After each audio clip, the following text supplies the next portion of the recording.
Boa noite, meus aterrorizados. Aqui é Angel Black com mais histórias de terror para vocês. Mas antes de irmos para a história de hoje, peço para você que não é inscrito que se inscreva no canal, deixa aquele like para fortalecer e ajudar o canal a crescer e compartilhe com os seus amigos e também em todas as suas redes sociais. Agora, se você não gostar, compartilhe com os seus inimigos e se vingue deles. Também não deixem de estar ativando todas as notificações do canal, tocando o sininho das notificações. Só assim você será notificado sempre que tiver conteúdo novo no canal.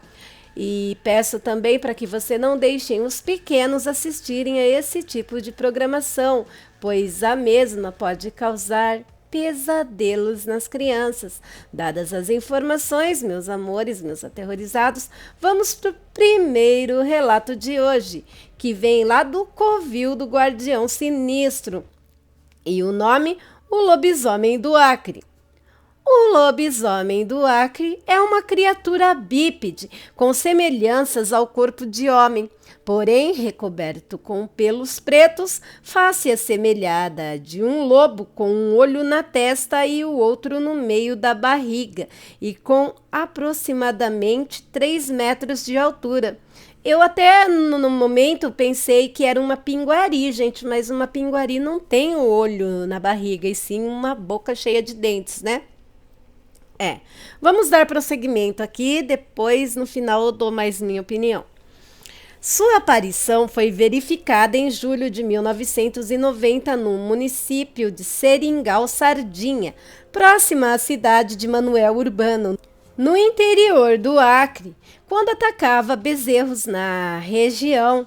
Após uma perseguição de 3 dias por uma equipe formada por policiais, acompanhados pelo vereador local, Chico Pérez, foram encontradas pegadas redondas e enormes, com rastros de garras profundas na terra e restos de outros animais que haviam sido devorados.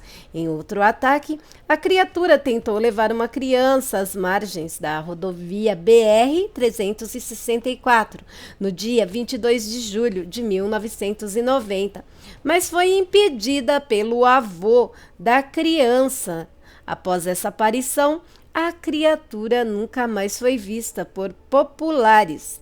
A criatura é comparada a uma pinguari que vive na floresta amazônica. Exatamente, eu também associei com uma pinguari, mas depois lembrei que uma pinguari era na barriga, não um olho, e sim uma boca cheia de dentes. Mas deixem suas opiniões nos comentários desse vídeo, se você já ouviu falar deste caso, deste lobisomem diferenciado, com um olho na testa e outro na barriga. Agora vamos para a próxima, também do covil do Guardião Sinistro, e essa aqui é um documentário, tá? A Fera de Castro Laboreiro, Pinho Leal, de 1816 a 1884. Bora lá? Em 1861 foram devastadas as povoações galegas de Padrenda, Monte Redondo e Gasgoa por uma fera que uns dizem ser o lobo, outros tigres, outros javali e assim vai, etc. Dali passou a Portugal e encheu de terror as povoações de Castro Laboreiro e imediações, fazendo muitas vítimas. Só em um dia matou 2 crianças de 11 anos e lá em Castro de Laboreiro, devorando uma e despedaçando a outra. Não era raro encontrar aqui um braço a colar uma perna, além de um crânio, principalmente nas freguesias galegas. Tudo e todos andavam aterrorizados. Ninguém saía à noite e mesmo quando saíam de dia, só saíam bem armados e nunca sozinhos. O povo, sempre propenso ao maravilhoso, ligou várias histórias sobrenaturais a estes acontecimentos. Segundo uns, era a fera, um filho indigno, amaldiçoado por seus pais. Segundo outros, era um Caim que tinha assassinado o próprio irmão. Outros diziam que era uma alma de outro mundo. Os mais espertos sustentavam que era um lobisomem, e os mais sérios ainda teimavam que era, nem mais nem menos, o próprio diabo em pessoa. Combinaram-se todos os povos destes sítios para fazerem uma grande montaria, uma caça ao animal feroz, qualquer que fosse a espécie que ele pertencesse. Reuniu-se um grande número de pessoas ali no terreiro da Capela da Alcobaça, limites de Fiães e Castro Laboreiro, e mais de 300 homens investiram na floresta das Ramalheiras, e não apareceu a fera. Mas achou-se um rapaz de 14 anos, horrorosamente ferido por ela, e salvo por umas vacas que, segundo ele disse, ele cuidava dessas vacas, e as mesmas se atiraram contra o animal feroz e deu tempo dele fugir. O rapaz escapou e a fera apareceu nestes sítios por 2 vezes, com intervalos de 2 anos, demorando-se cada uma das aparições alguns meses. Também nunca se chegou a saber positivamente que espécie de animal era. Pelos sinais que davam, os que tiveram a infelicidade de ver, supõe-se que era um grande tigre fugido da jaula de qualquer domador de feras. Aqui vai o contexto histórico, meus aterrorizados. Gravura da besta de Gévaudan, realizada por Gervais François Mangnet, de Marolès, século XVIII. Durante centenas de séculos, era bastante comum, na maior parte da Europa, existirem relatos de misteriosas criaturas de grande porte, que surgiam inesperadamente em zonas rurais remotas, causando um considerável número de vítimas, não só na criação de gado local, como também de vidas humanas. As feras, que não eram lobos, ursos ou javalis comuns, provocavam o total pânico nas povoações, sendo os seus ataques divulgados de boca em boca. E na imprensa também, né, onde se oferecia por vezes uma recompensa a quem se atrevesse por um fim ao seu reinado de terror. Do século XVII ao século XIX, houve inúmeros casos registrados, sendo o país com mais casos e vítima a França, com mais de uma centena de ataques. Os casos da besta de Gévaudan, de Sévenès, ou dos lobos de Soissons, Sarlat e Périgord tomaram-se em alguns dos mais conhecidos nos dias de hoje. Contudo, em algumas localidades, o medo e o pavor das bruxas e lobisomens, sendo atribuído a culpa das estranhas mortes a vários homens e mulheres, como no caso do lobisomem galego Manuel Blanco, Roma Santa, em Espanha.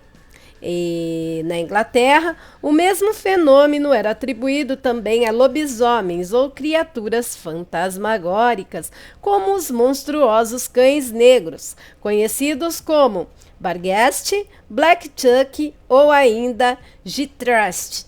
Na Península Ibérica, ou melhor, Ibérica, o caso foi idêntico, sendo que os mortíferos ataques de bestas ou estranhas feras em Monte Alegre Chaves, em Melgaço, sendo este último conhecido na região raiana como fera de Castro Laboredo, ou ainda a fera de Fiães, transmitida oralmente, sendo poucos os documentos oficiais ou publicações periódicas preservadas até os dias de hoje que expliquem os reais eventos que provocaram o terror na localidade minhota. A história da mítica besta ou fera é classificado como lenda, tendo nunca sido descoberto o verdadeiro animal ou culpado. É lenda que mata pessoas, é estranho, né?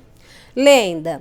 Reza a lenda que em 1861, as pequenas povoações galegas de Pandrenda, São João do Monte Redondo e Gorgua foram devastadas pelos terríveis ataques de uma misteriosa fera que dali atravessou a fronteira pelas montanhas e tomou como território de caça as povoações de Castro Laboreiro e Fiães, em Melgaço, fazendo de imediato inúmeras vítimas na população local. Em poucos dias, nos ermos caminhos e montes, tornou-se frequente encontrar carcaças ou ossadas de antigas vítimas, tantos animais quanto humanas, sendo que num só dia foi registrado que 2 crianças haviam sido encontradas sem vida, sendo uma devorada, como foi dito lá no começo, né? E outra despedaçada. Com o mistério e o aumento do número de mortos e desaparecidos, decretou-se o recolher obrigatório durante a noite. E também ninguém podia sair de casa sem estar armado ou acompanhado. E rapidamente criaram-se histórias sobrenaturais sobre a origem do terrível animal. Segundo uns, a fera era um filho indigno, amaldiçoado pelos próprios pais. Segundo outros, um Caim que, após matar o seu irmão, havia se transformado numa besta ou um lobisomem. E ainda outros que acreditavam que se tratava de uma alma de outro mundo, e até mesmo do diabo em pessoa. Eis que certo dia, os homens das localidades atacadas combinaram de fazer uma grande montaria para pegar o animal, como já foi dito no começo do relato. Reuniram-se em volta da capela de Alcobaça, entre Fiães de Castro Laboreiro, como mais de 300 homens, e investiram pela floresta das Ramalheiras. Ao final do dia não encontraram a fera, mas conseguiram resgatar, um pastorzinho que havia sido terrivelmente ferido pelo animal hora antes. E quando perguntaram o que tinha acontecido, o rapaz respondeu que nunca tinha visto um animal como aquele, enorme, com garras e presas gigantes, que se não fosse pelas suas vacas, que saíram em debandada em direção do predador, ele não estaria ali para contar a história. Nos seguintes anos, a fera continuou a caçar pelas redondezas, desaparecendo por meses, mas regressando sempre a Castro do Laboreiro, até finalmente desaparecer anos mais tarde sem deixar qualquer rastro. Nunca se soube realmente a espécie do animal, que era. Contudo, pelos relatos dos que tiveram a infelicidade de ver e sobreviver, supôs-se que seria um grande felino, sendo apontada a hipótese de um tigre, possivelmente fugido da jaula de um domador ou de um circo itinerante. Este animal nunca visto pela maioria dos moradores das localidades até então. E aí, você já conhecia essa lenda? Comenta, compartilha, gente, mas não tá muito inteligente para ser um animal, não? Porque ele sumia, ele caçava, devorava e depois sumia e ninguém achava. Tanto que ele desapareceu sem ser pego. Ou apenas mudou, O cara cansado de virar fera e caçar, mudou simplesmente de cidade e foi embora. Porque no caso não foi achado nem o corpo da fera. E também a inteligência com que ele fazia, atacava as vítimas e depois desaparecia sem deixar vestígios, Vai entender. Ou morreu como um ser humano e por isso parou os ataques. É uma coisa a se pensar, não é? Mas deixem suas opiniões nos comentários se vocês já sabiam sobre essa história. Antes de ir para a próxima, gente, eu sei que às vezes pode parecer chato, mas vou deixar aqui o recadinho, tá? Para quem quiser e puder. O superchat, super stickers e quando acaba o vídeo, valeu demais, estão ativados no canal Angel Black Contos de Terror. Como vocês sabem, né? Tá difícil trabalhar no YouTube. E aí, quem quiser ser um patrocinador do canal, pode estar ajudando, clicando no super sticker, super chat, não valeu demais, e pode estar ajudando com qualquer quantia, ou seja, com qualquer quantia você ajuda o canal a se manter. Também tem o Pix do canal, que tem a chave chamada lusonjavermelha@gmail.com, tudo em letrinhas minúsculas, e estará anexado na descrição no vídeo, também fixado no primeiro comentário. Você pode ser um patrocinador do canal com qualquer quantia, partindo de R$ 1. R$ 1 já é uma ajuda para o canal. Tudo que vocês fizerem para o canal, eu já agradeço vezes 1000, vezes 1 milhão. Que volte tudo vezes 1000, vezes 1 milhão para você, tá bom? E deixo minha mais profunda gratidão. Bora para o próximo relato de hoje, que também é do Covil, do Guardião Sinistro.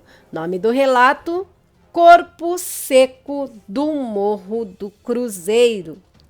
Conta-se em Monsenhor Gil a história de uma mulher de família rica e poderosa, que viveu muito tempo atrás nos primórdios da cidade, que dizem que era uma pessoa muito má.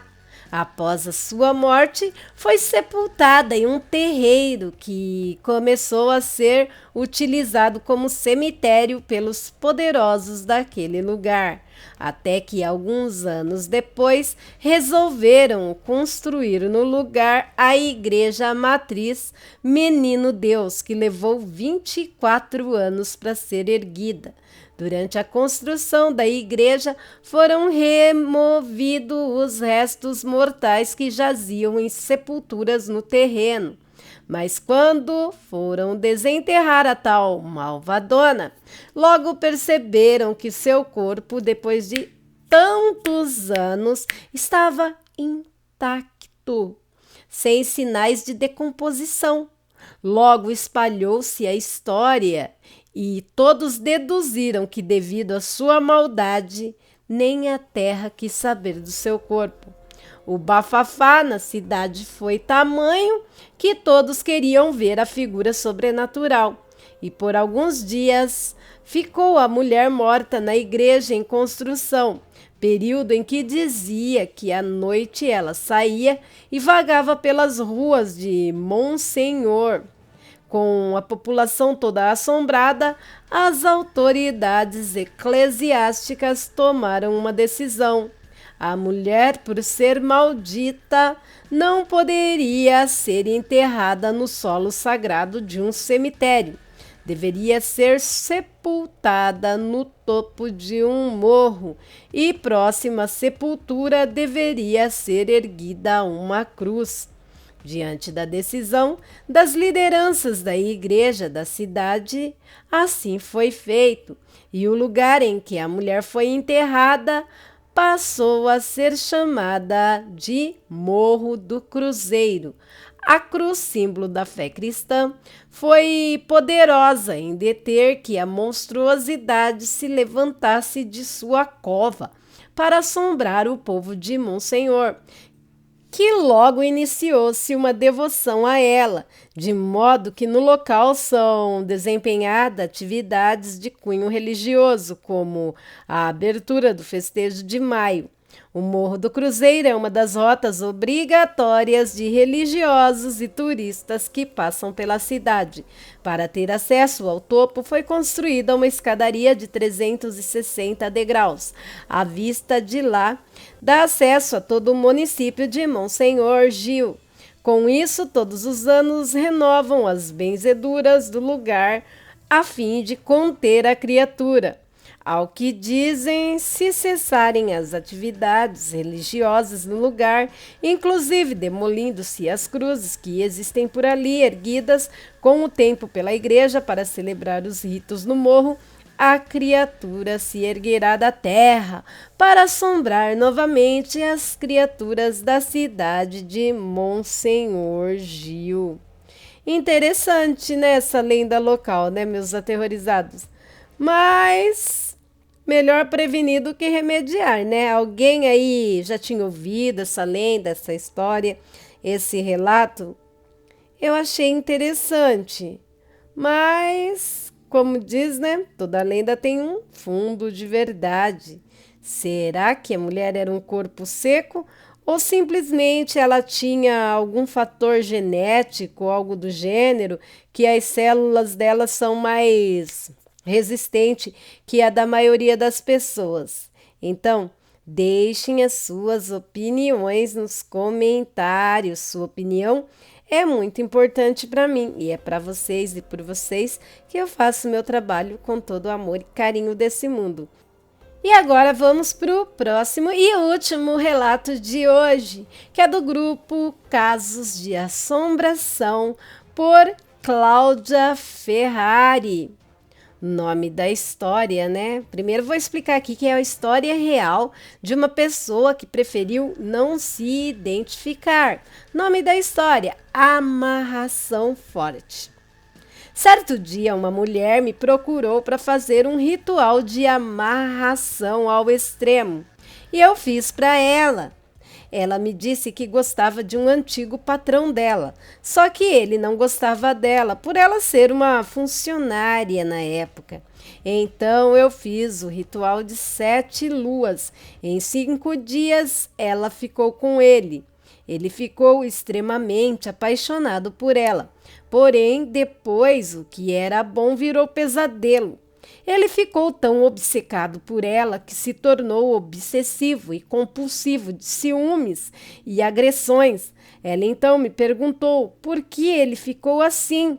Eu disse a ela que ela me pediu para fazer uma amarração ao extremo, ou seja, fazer ela ficar na mente dele 24 horas por dia.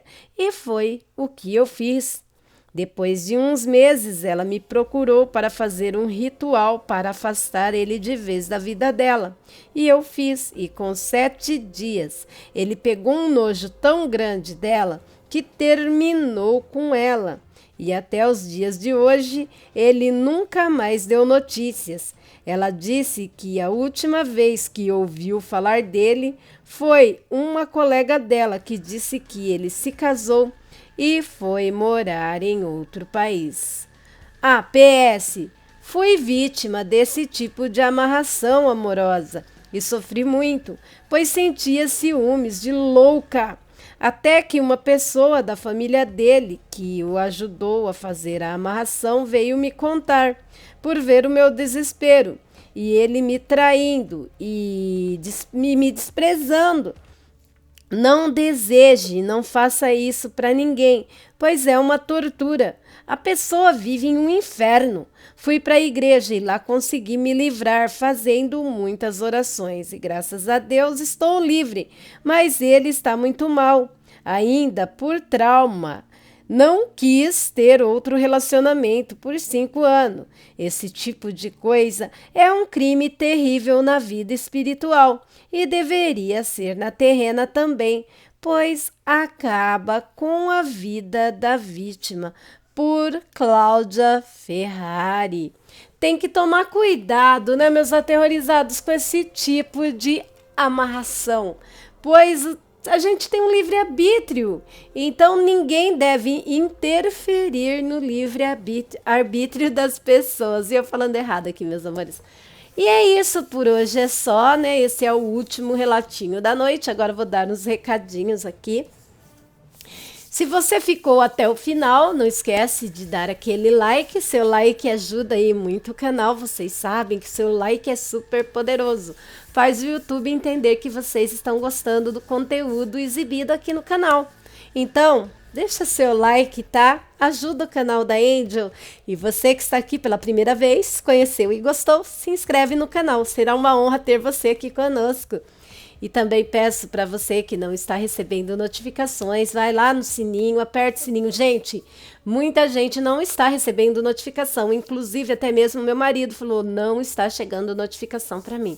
Então, desativa o sininho e ativa de novo para ver se as notificações voltam, tá? E eu peço para vocês compartilharem o vídeo com bastante pessoas. Já somos quase 5.000, gente. Falta pouco, estamos quase lá. Nossa família está cada vez maior. Que beleza, não é verdade? Agora eu quero falar com você que passou por uma experiência com o sobrenatural, você que conhece história, casos também, e você que cria aquele conto, né, de arrepiar até o pelo do rabo do gato. Manda pro e-mail do canal. O e-mail do canal é @gmail.com, tudo em letrinhas minúsculas, mas também estará anexado na descrição do vídeo. Será uma honra compartilhar seu relato, seu conto e sua história por aqui. Mas se você não quiser ser identificado, quiser se preservar e preservar as pessoas envolvidas no relato, aqui Angel Black garante a descrição e te mantém no anonimato. Meus amores, na descrição do canal vocês vão encontrar muita coisa legal. Tipo o link do meu Instagram, vai lá, me segue, manda um direct, vai estar bem mais movimentado ultimamente o Instagram, estou mais ativa lá e você vai conhecer mais um pouquinho da pessoa real que está aqui narrando histórias de terror para você. Vai lá. O link da minha página no Facebook, né, que leva o mesmo nome do canal, Angel Black Contos de Terror. Logo teremos relato ao vivo lá, farei um esforço para começar essa semana. E também o link do meu outro canal, Viajando no Tempo, no plano físico e também no plano astral. Tem muita coisa lá, fuça lá, você vai achar muita coisa interessante e links para você estar clicando e fazendo parte dessa família enorme e que cresce cada dia mais graças a você. Quero agradecer a todos os canais parceiros, quero agradecer a todos os grupos e páginas do Face que me ajudam na criação e divulgação do meu trabalho. Hoje dando ênfase para a página que, ou melhor, para o grupo que eu peguei a maioria dos relatos, que é o grupo do Guardião Sinistro, Covil do Guardião Sinistro.